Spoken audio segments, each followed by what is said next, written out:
Welcome to All Trail Bike Sri Lanka. අද ගෙනලා තින්නේ TTR 250.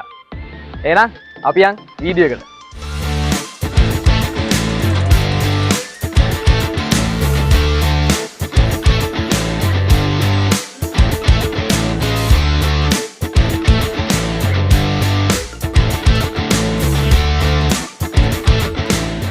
Yamaha සමාගම විසින් තමයි TTR 250 බයික් එක නිර්මාණය කරලා තියෙන්නේ. මම ඔයාලට රයිඩ් එකේ ෆොටෝ එකක් මෙතනින් දාන්න. TTR 250 එන විදිහට ඔරිජිනල් ෆොටෝ එකක් මම මෙතනින් දාන්න.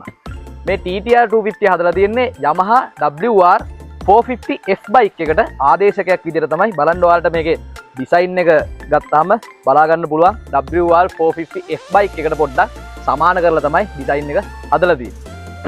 TTR එකේ ඉතිහාසය ගැන කතා කරනකොට 1990 ඉඳන් 2006 වෙනකන් මේ TTR එක නිෂ්පාදනය කරලා තියෙනවා. TTR එකේ වර්ග දෙකක් ඇවිල්ලා තියෙනවා. එකක් තමයි open enduro, අනික තමයි raid model එක. අද මම ගෙනල්ලා තියෙනවා ඔයාලට open enduro model එක.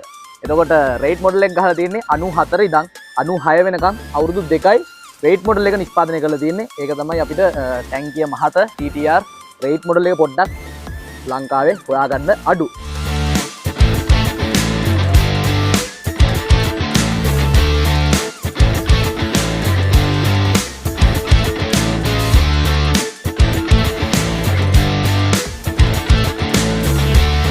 විශේෂ කාරණාවක් කියන්න ඕනේ TTR 250 බයික් එක නිෂ්පාදනය කරලා තියෙන්නේ Honda සමාගමෙන් ගහපු XR 250 බයික් එකේ බයික් එකට තරගකාරීත්වයක් නැත්නම් ගැට්ටනයක් ගැටුමක් විදිහට තමයි Yamaha TTR 250 ඩිසයින් කරලා තියෙන්නේ. ඔයාලා XR 250 පරණ මොඩල් big wheel බයික් එකකුයි මේ බයික් එකකුයි ගත්තාම දෙකේ එන්ජින් එක, එතකොට හැඩය, ටෑන්ක් එක, පිකප් එක ගොඩක් දේවල් බයික් දෙකේම සේම් තමයි දුවන්නේ.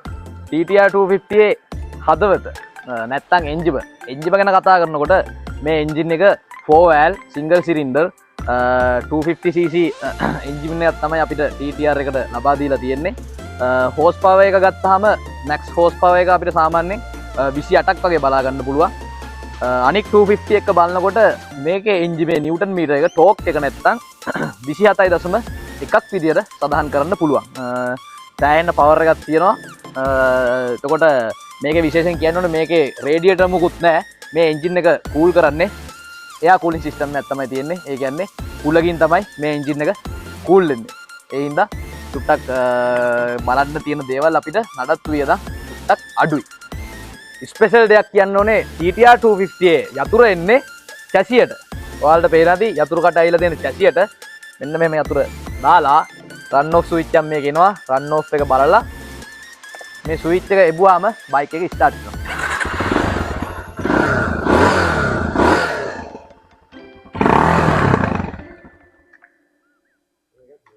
ස්විච් එකෙන් තමයි බයික් එක ස්ටාර්ට් වෙන්නේ.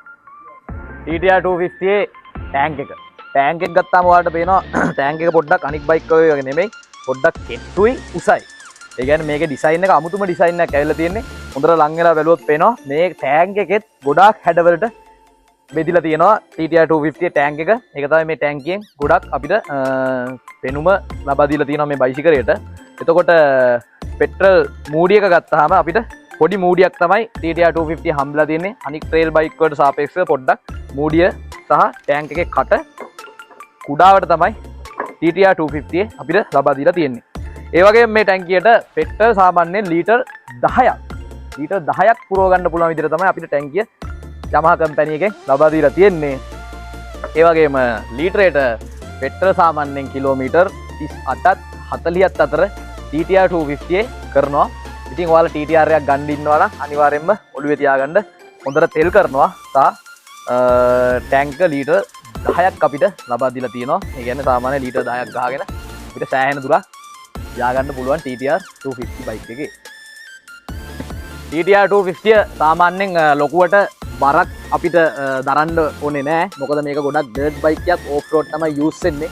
එතකොට මේකේ බර මට ඔයාලට සඳහන් කරන්න පුළුවන් කිලෝග්‍රෑම් 113ක් විතර TTR 250 බර තියෙනවා. උස ගත්තොත් එම TTR 250 සාමාන්‍ය ට්‍රේල් බයික් මේ වගේ ඒවා XR එක, TTR එක, එතකොට ටැකර් මොඩල් ගොඩක් උසට තමයි තියෙන්නේ. මගේ උසත් එක්ක 5.8ක් තමයි මගේ උස. මම ඔයාලට බයිසිකල් නැගලා පෙන්නන්න. එතකොට ඔයාලට දල වශයෙන් අවබෝධයක් ගන්න පුළුවන් බයික් එක කොච්චර උසයිද කියලා. මෙන්න මෙහෙම තමයි බයික් එකේ තියෙන්නේ. මාත් හිටගෙන තියෙන්නේ ඇඟිලි වලින් සම්පූර්ණයෙන්ම කකුල බිම ගාවන්න බැරි තත්ත්වයක් තමයි TTR 250 තියෙන්නේ. මොකද TTR 250 බයික් හරි උසයි. කැලේ යන්න ඕන තැනක යන්න උසට යන්න අස්සයා පිට යනවා වගේ හදලා තියෙන නිසා ගොඩක් සාමාන්‍ය උසය කෙනෙක්ට පදින්න පුළුවන්. කොට කෙනෙක්ට පදින්න බෑ කියලා හේකුත් නැහැ. ඒක ඉතින් ගොඩක් හැකියාව තමයි. කකුල සාමාන්‍ය එක කකුලක් හරි තියාගෙන ස්ටාර්ට් කරලා ය아가න්න පුළුවන් නම් තියාගන්න පුළුවන් නම් බැලන්ස් එක තියනවා නම් ලොකුවට එහෙම ප්‍රශ්නයක් නම් වෙයි කියලා මං හිතන්නේ නැහැ.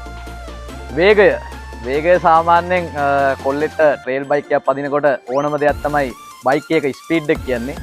සාමාන්‍යයෙන් වේගය ගත්තොත් එම TTR 250 පැයට කිලෝමීටර් 130ත් 140ත් අතර අපිට පවර් එකක් ගන්න පුළුවන්. සාමාන්‍යයෙන් 250 බයික් එකකට වඩා මේ බයිසිකලේ හොඳ පිකප් එකක් තියෙනවා. එක්ස්ට්‍රා 250 බයික් එකයි මේ බයික් එකයි සාමාන්‍යයෙන් හොඳ පිකප් එකක් Yamaha සමාගමෙන් අපිට මේක ලබා දීලා තියෙනවා. Honda සමාගමෙන් උත් එහෙම තමයි. හෝස් පවර් 28ක් කියන සාමාන්‍යයෙන් හොඳ ස්පීඩ් එකක් කොල්ලෙට පදින්න පුළුවන්. ඉතින් හොඳම ස්පීඩ් එකක් පරිස්සමට. අනික ලංකාවේ පාරවල් වල ගොඩාක් අපිට මේ හයි කැපැසිටි පදින්න චුට්ටක් අමාරුයි. ඒ වගේ තත්ත්වයක් තියෙනකොට මේ වගේ බයික් එකක් ලංකාවේ පාරකට සුපිරියටම සෙට් වෙනවා. යනවා නෙමෙයිද විදිනවා. ඒක තමයි කියන්න තියෙන්නේ.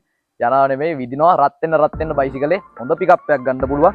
අනික මේකේ බලනකොට ඩිසයින් එකත් එක්ක එතකොට මේක ලොකුවට මහතත් නෑ. බයික් එක ලොකුවට බරත් නෑ. කෙට්ටුයි. ඒක ඔක්කොම බලනකොට අස්සේ පිට යනවා වගේ ජෙට් එකක් වගේ ඉල්ලෙන්න පුළුවන් TTR 250 බයික් එකේ. TTR 250 වර්ග කලර්ස් 3-4කින්ම ආවා. ගොඩක් අපිට ලංකාවේ දකින්න ලැබෙන කලර් එක තමයි ගම් සහ බෑග්ග්‍රවුන්ඩ් එකේ වයිට් කලර් එක. එතකොට අපිට තව දකින්න ලැබෙනවා රතු පාට දකින්න ලැබෙනවා නිල් පාට දකින්න ලැබෙනවා. එතකොට මේකත් සාමාන්‍යයෙන් අපි මේකේ ස්ටිකර් සෙට් එක නම් පොඩ්ඩක් මොඩිෆයි කරලා ඩිසයින් කරලා තියෙන්නේ. මේකත් දම් පාට නිල් පාට සුදු පාට ඔය කලර්ස් තුන තමයි ගොඩක්ම කම්බිනේෂන් එක TTR 250 බයික් වලට යන්නේ.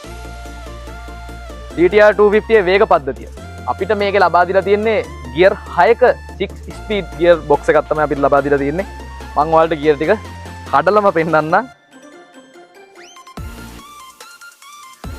දැන් නිව්ට්‍රල් එකේ තියෙන්නේ ගියර් එක මෙහෙම කරලා පල්ලට එකක් කැඩුවට පස්සේ ෆස්ට් එකට වැටෙනවා. දැන් තියෙන ෆස්ට් එකේ එතකොට එතනින් චුට්ටක් උඩට කැඩුවාම නිව්ට්‍රල් එක එතනට උඩට කැඩුවාම සෙකන්ඩ් එක බලා ගන්න පුළුවන්. එතන ඉඳන් ගියර් තව 5ක් තියෙනවා. ඔක්කොම ගියර් ටික 6ක්. ආලෝකය ගත්තාම TTR බයික් එකේ ලබා දීලා තියෙන අපිට සාමාන්‍යයෙන් ලොකු ලයිට් එකක් නෙමෙයි සාමාන්‍ය සයිස් පොඩි ලෑම්ප් එකක් තමයි ලබා දීලා තියෙන්නේ. මම ඔයාලට ස්විච් එක දාලා පෙන්නන්නම් ඔයාලට ලයිට් එක කොහොමද කියලා. මෙන්න මේ වගේ ලයිට් එකක් තමයි TTR 250 ලබා දීලා තියෙන්නේ. සාමාන්‍යයෙන් රාත්‍රී ගමන් කරනකොට ලොකුවට අපිට ටුවර් පදින්න කැලෑ වගේ යනකොට ගොඩක් දුරට ලොකුවට ආලෝකයක් ගන්න අමාරුයි. එහෙම ආලෝකයක් අපිට ලබා දීලා තිනවා TTR 250 weight model එකේ. ඒක ගොඩක් ටුවර් කරන්න තමයි ටුවර් පැත්තට බර කරලා තමයි හදලා තියෙන්නේ. මේකේ සාමාන්‍යයෙන් ආලෝකය රාත්‍රී ගමනක් යනකොට අපිට පාරේ වැටෙන්නේ නැතුව යන්න සයිස් එකට ආලෝකයක් ලබා දීලා තියෙනවා. ඒ නිසා ඉතින් කිසිම ප්‍රශ්නයක් නැතුව රැයට ගමනක් බිමනක් උරත් යන්න පුළුවන් සයිස් ආලෝකයක් TTR 250 ලබා දීලා තියෙනවා. මීටර පද්ධතිය ගැන කතා කරනකොට මම ඔයාලට ඔන් කරලා පෙන්නන්නම් මීටර එක දැන්. මේව තමයි මීටර එක ඔන් වෙන්නේ. අපිට බලා ගන්න පුළුවන් මැද තියෙනවා ස්පීඩ් එක, යට තියෙනවා අපේ කිලෝමීටර ගාන, ට්‍රිප් මීටර ඒ වගේම තියෙනවා. වම් පැත්තේ තියෙනවා රතු පාට ස්විච් එකක්, රීසෙට් බටන් එක. ඒකෙන් තමයි අපි කිලෝමීටර ගාන රීසෙට් කරගන්නේ. AB කියලා මෙතන ස්විච් එකක් නිල් පාටින් තියෙනවා. ඒකෙන් තමයි අපි ට්‍රිප් මීටර එක එහෙම කරගන්නේ. එතකොට නියුට්‍රල් ලයිට් එක වලට පෙන්නනවා, සිග්නල් ඉන්ඩිකේට් එක තියෙනවා, හෙඩ් ඩිම් ස්විච් එක ඉන්ඩිකේට් කරන ලයිට් එක තියෙනවා. සාමාන්‍යයෙන් සරල කියන්න ඕනේ කටු මීටර නෙමෙයි ඩිජිටල් මීටර පද්ධතියක් තමයි TTR 250 බයික් එකට ලබා දීලා තියෙන්නේ. TTR 250 ටයර් දෙක බිග් වීල් කට්ට ටයර් දෙකක් තමයි TTR 250 ලබා දීලා තියෙන්නේ. ඒ වගේම රිම් එකට ස්පෝක් කූරු තමයි භාවිතා කරලා තියෙන්නේ. රිම් දෙකේම පිටිපස්ස රිම් එක 18 සයිස් එක, ඉස්සරහා එන්නේ 21 සයිස් එක. ඔරිජිනල් ටයර් සයිස් එක එන්නේ 460යි 18. ඉස්සරහා එන්නේ 275යි 21 ටයර් සයිස් එක තමයි ඉදිරිපසට ලබා දීලා තින්නේ. එතකොට ඉදිරිපස BIS මොඩල් තමයි බ්‍රේක් සිස්ටම් එක. පසුපසත් අපිට ලබා දීලා තියෙන්නේ BIS මොඩල් බ්‍රේක් සිස්ටම් එකක්. නිෆින් කැලිපර් එකක් සමග තමයි අපිට ලබා දීලා තියෙන්නේ. බයිසිකලේට ස්වින් ආම් එකත් එක්ක ගත්තොත් එම ටයර් සයිස් එකයි සියල්ල ගැලපෙන විදිහට අපිට ලබා දීලා තියෙනවා. 510 18 බිග් කට්ටක් වුණත් මේකට යොදා ගන්න පුළුවන්. කිසිම ප්‍රශ්නයක් වෙන්නේ නැහැ.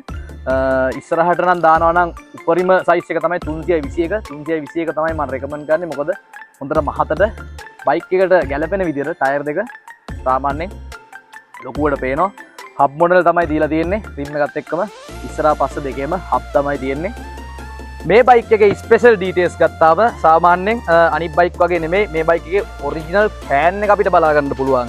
ඒ වගේම මේ කෑලි ඔක්කොම අපිට නිකල් කෑලි ඒ විදිහටම දිලිසෙන්න බලා ගන්න පුළුවන්. එන්ජිමත් සාමාන්‍යයෙන් අපිට සවුන්ඩ් එක ගත්තොත් එමේ එන්ජිමත් හොඳ මට්ටමක තියෙනවා.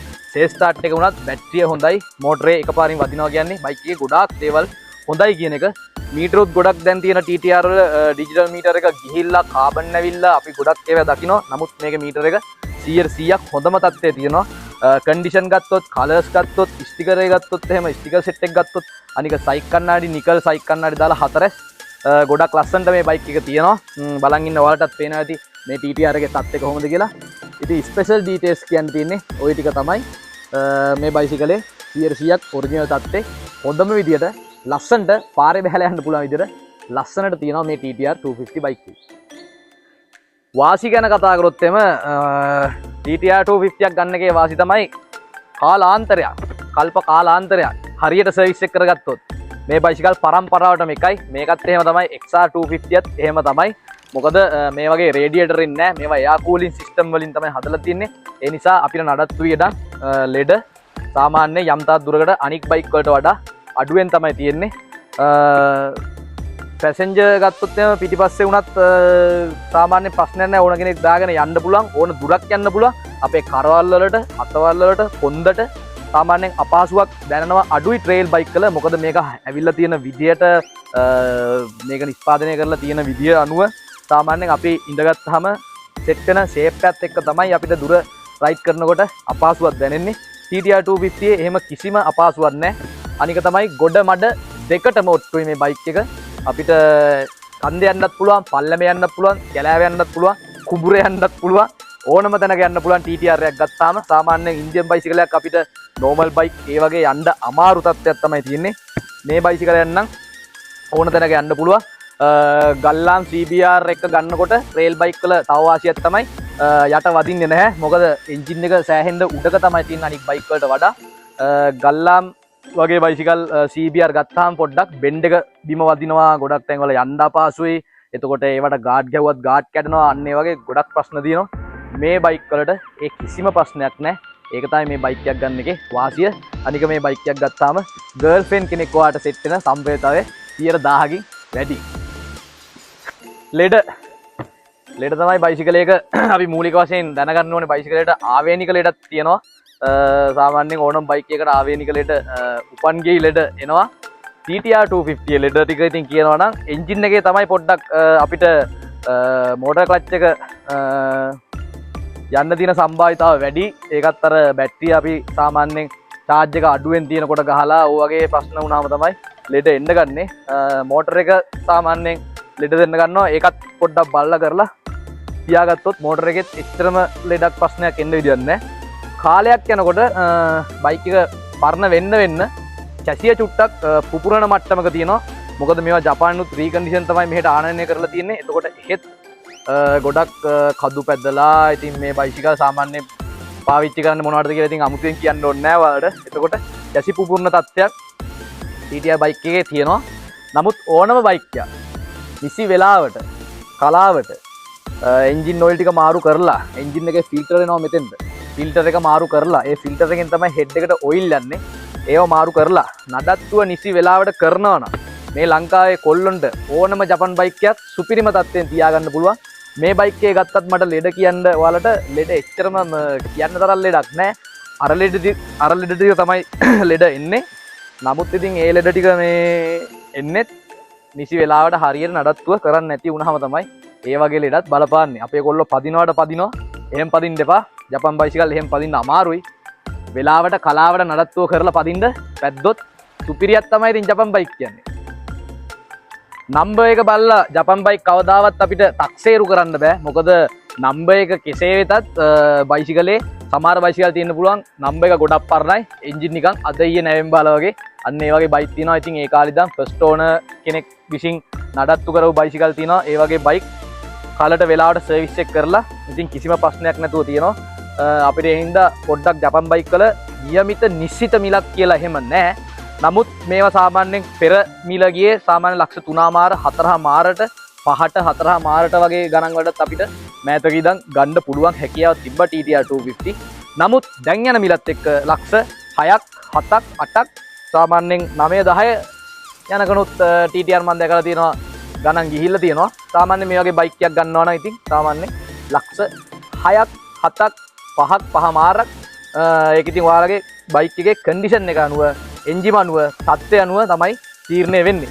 චුට්ටක් පොඩ්ඩක් බලලා බයිසිකලේ හොඳ බයිසිකල යන්න.